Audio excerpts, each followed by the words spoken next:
শিং মাছের রেসিপি সবাই তো খেয়েছেন, কিন্তু শিং মাছের ঘন ঝোলের রেসিপি কতজনে খেয়েছেন? আমি শিং মাছের ঘন ঝোল রান্না করব। প্রথমে গরম করার জন্য কড়াইটা বসিয়ে দিলাম চুলার উপর, আর ধীরে ধীরে কড়াইয়ের পানি শুকিয়ে যাচ্ছে, দেখতেই তো পাচ্ছি আমি। হালকা আঁচে কড়াইয়ের পানিগুলো ধীরে ধীরে শুকিয়ে যাচ্ছে, দেখতে খুবই ভালো লাগছে, এতটাই সুন্দর লাগছে। আজকের এই টপ্পকবি চ্যানেলে সবাইকে সুস্বাগতম, ভালোবাসা দিয়ে আমি আমার রান্নার ভিডিও আজকের মতো করে শুরু করতে যাচ্ছি। কড়াইটা ভালো করে গরম হলে পানিগুলো ভালো করে শুকিয়ে যায়, আর ততক্ষণে আমি একটু অপেক্ষায় আছি যতক্ষণ না পানি একটু শুকোয়। এই দৃশ্যটা দেখতে সত্যিই ভালো লাগছে। তাতে প্রমাণ হয়ে যে জীবনে ভালো কিছু আশা করার জন্য অবশ্যই ধৈর্য আর পরিশ্রমের প্রয়োজন, আর একটু অপেক্ষা। ভালো পরিশ্রম করে সেই অপেক্ষার ফল সবসময় ভালো হয় আর সুমিষ্ট হয়, এটাই হচ্ছে তার প্রমাণ।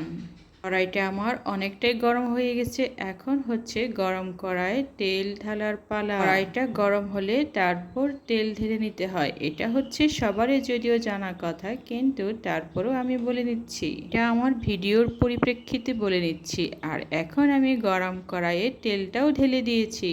আর তেল সবসময় আমি আমার প্রয়োজন মতো দিয়ে থাকি, খুব বেশিও নয় আবার খুব কমও নয়। রান্নায় হয়তো অনেকে সয়াবিন তেল কিংবা সরিষার তেল যে যেটা ব্যবহার করেন সেটা দিয়ে দিতে পারেন, তাহলে রান্নাটা আপনার মতো করে অনেক সুন্দর হবে। আজকে আমি রান্নায় সরিষার তেল ব্যবহার না করে সয়াবিন তেল ঢেলে দিয়েছি কড়াইয়ে। অপেক্ষায় আছি কতক্ষণ না আমার তেলটা আরও গরম হয়, আর গরম তেলে পেঁয়াজটা ছেড়ে দিলে অবশ্যই সেটা ভাজা খুব সুন্দর হয়। চুলার আঁচটা আমি খুব বেশি দিইনি, একেবারে মাঝামাঝি করে রেখেছি, যার কারণে তেলের জন্য একটু গরম হতে সময় লাগছে। আর গরম হলে আমি অবশ্যই আমার কুচি করে রাখা পেঁয়াজগুলো দিয়ে দেব। রান্নার প্রস্তুতি সবসময় আগে থেকে করে নেওয়া ভালো, কারণ গোছানো রান্না সবসময় খুব সুন্দর হয় এবং রান্না করতেও সুবিধে হয়। কতটুকু গরম হয়েছে সেই পরীক্ষা করার জন্য আমি প্রথমে লবণ ছিটে দিয়েছিলাম। এখন আমি আমার পেঁয়াজগুলো ছেড়ে দিয়েছি গরম তেলের মধ্যে, আর এখন আমি এটা আস্তে আস্তে করে ভেজে নেব। খুব সুন্দর করে ভাজা হলে তারপর আমি বাকি আমার সমস্তগুলো মশলা, আদা রসুন পেঁয়াজ সব কিছু দিয়ে দিব। শিং মাছগুলো আমি অনেক আগে ভালো করে ধুয়ে পরিষ্কার করে পানি ঝরিয়ে একটা পাত্রে রেখে দিয়েছিলাম, আর সেখান থেকে পানিগুলো অনেকটাই ঝরে গিয়েছে। আমার মশলাগুলো ভালো করে বেটে তারপর শিলপাটায় বেটে আমি একটা বাটিতে আদা রসুন পেঁয়াজ শুকনো মরিচ হলুদ গুঁড়ো একটু লবণ দিয়ে রেখে দিয়েছি একটু পানি দিয়ে। গরম কড়াইয়ে তেল আর পেঁয়াজ একসাথে ভাজা ভাজা হচ্ছে, আর ভাজতে একটু সময় লাগে। আজকে আমি কি করেছি, পেঁয়াজটা একটু বেটে নিতে পারতাম কিন্তু বাটিনি, এখন চামচ দিয়ে একটু নেড়ে চেড়ে দেবো। চামচ দিয়ে নেড়ে চেড়ে দিলে হয় কি সব দিক দিয়ে ভালো করে ভাজা হয়, আর যেগুলো জট লেগে আছে পেঁয়াজগুলো সেগুলো খুব সুন্দর করে ভাজা হয়ে যায়। যেহেতু পেঁয়াজগুলো আমি ভাজার পূর্বে ভালো করে ছড়িয়ে দেইনি, সেই কারণে পেঁয়াজগুলো একটু জট লেগে আছে, আর চামিচটা দিয়ে উল্টে পাল্টে দিলে খুব সুন্দর করে ভাজা হয়ে যায়। আমাদের পরিবারের সবাই এই শিং মাছের ভুনা অনেক পছন্দ করে, এতটাই পছন্দ করে অনেকেই খুব ভালো পরিমাণে খেয়ে থাকে ভাতের সাথে, তাও কি গরম ভাত। আজকের শিং মাছগুলো বিশাল বড় বড় সাইজের ছিল, আর শিং মাছগুলোতে এত বড় বড় ডিম ছিল, আমি ডিমগুলো নষ্ট করিনি, সবগুলো রেখে দিয়েছি একসাথে রান্না করব বলে। আর একসাথে রান্না করলে সেই টেস্টটা আরও বৃদ্ধি পায়, আর শিং মাছের ডিম খেতেও কিন্তু খুব সুস্বাদু।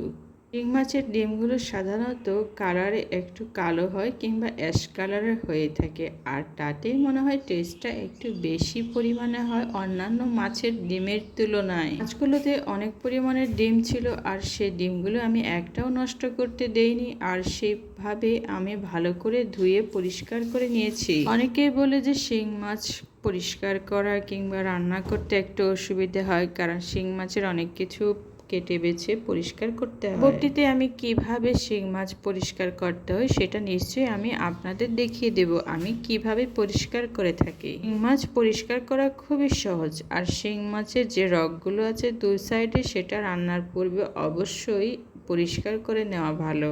পরিষ্কার করে নিলে রান্না করতেও খুব সুবিধে হয়। অলরেডি আমার পেঁয়াজগুলো অনেকটাই ভাজা ভাজা হয়েছে আর কালারটাও কেমন অনেক সুন্দর ব্রাউন কালার হয়ে গেছে। এখন আমি মশলা, হলুদ, শুকনো মরিচ সবকিছু গুঁড়ো একসাথে পানি যেটা মিশিয়ে রেখেছিলাম সেটা আমি ঢেলে দিলাম এই ভাজা পেঁয়াজের উপর। কিছুক্ষণ নেড়ে চেড়ে নেওয়ার পর এটা আমি ভালো করে ঢাকনা দিয়ে দিব আর একটু অপেক্ষায় থাকলাম আরও কিছু জিনিস দেব বলে। চিংড়ি মাছ খুব তাড়াতাড়ি সেদ্ধ হয় না, অনেকটাই সেদ্ধ করতে সময় লাগে, যার কারণে আমি এই মশলাগুলোর সাথে একসাথে কি করলাম, শিং মাছগুলো দিয়ে দিয়েছি। আসলে আমি ঠিক এইভাবেই রান্নাগুলো করে থাকি আর এইভাবে রান্না করাটা আমার কাছে সহজ মনে হয়। অনেকক্ষণ আলাদাভাবে জাল দিতে হয় না, একসাথে আমার পেঁয়াজ আর মশলা সবকিছু একসাথে হয়ে গেল।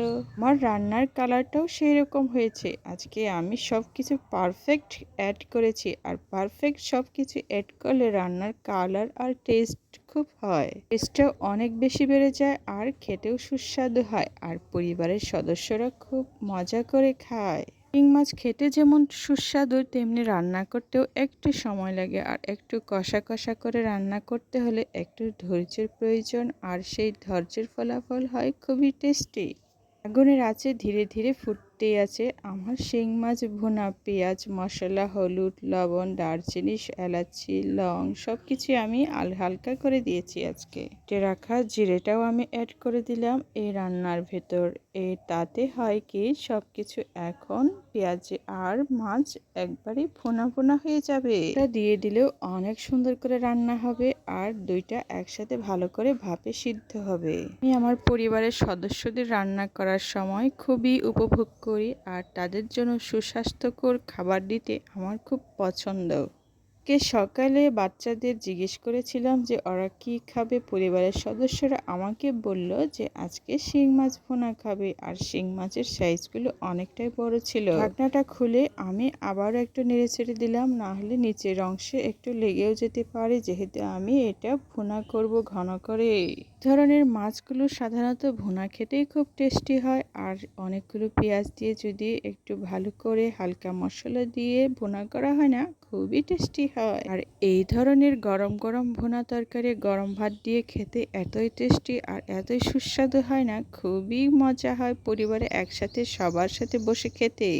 পানি আমি একবার দুবার দিয়ে ফেলেছি, এখন আমি এগুলো কষা কষা করার পর আবার আরেকবার দেব। ঠিক এইভাবে বারবার কয়েকবার করে নিব। আমি এখন বলবো আমি কতবার পানি দিয়েছি। আমি সর্বমোট 3 বার পানি দেব একটি তরকারির জন্য। বার কষিয়ে আবার পানি দেব, আবার পানি দিয়ে আবার কষাবো, তারপর লাস্টে যে পানিটা দেব সেটা হচ্ছে সর্বশেষ রান্নার ঝোল রাখার জন্য। এইভাবে অনেক সুন্দর আমি শিং মাছের ভুনা করতে পারি।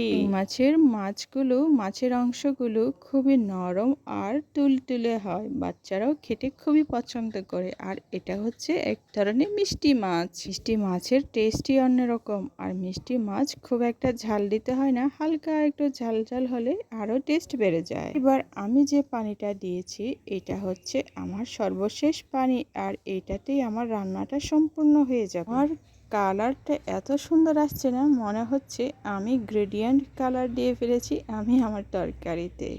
কালারের প্রেমে পড়ে গেছি, এত সুন্দর কালার, দেখতেই তো খুব সুন্দর লাগছে। তরকারির সব কিছু মশলা আর সব কিছু উপকরণ যদি সঠিক পরিমাণে দেওয়া হয়, ঠিক এইভাবে অনেক সুন্দর কালার চলে আসবে তরকারিতে। ঢাকনাটা দিয়ে দেওয়ার পর আমি এখন দেখব কতক্ষণে এটা সুন্দর করে ফোটে আর আমার ঘন ঝোলটা তৈরি হয়।